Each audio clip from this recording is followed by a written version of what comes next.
talaga ang mga metro natin. 30, ganyan, around 30, 150, ganyan.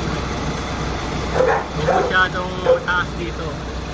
30 lang yan, 25 to 30. Ito bago to eh, 280 grams. Ito yung 200 pesos, 280 grams. Ayan. Kasi yung dating nilagay natin, ganito lang eh.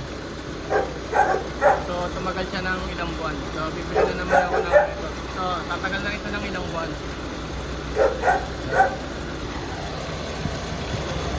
Blue, red, high side.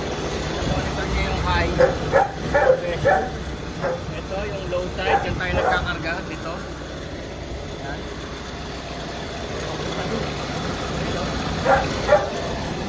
Low side.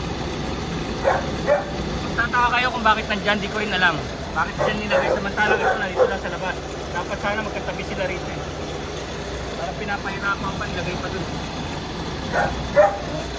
So far okay naman siya. Ayan, mababa kasi dito eh. Tama na to, pangkarga lang oh. May natira pa nga eh. Actually may natira pa yun. Siguro mga ganito pa yan. Pwede pa yung pangkarga kasi lumalampas na sa 30. Hindi mo na rin pwedeng ano yun eh, ilagay pagka lumalampas na sa 30. Nahihirapan lang yung system. Ayan, lumamig na, sobrang lamig.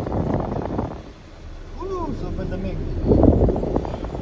So ganun lang, ma-revive nyo yung aircon nyo pag ganun-ganon lang. Yung bala ko nga, iwan ko na yung blue line eh.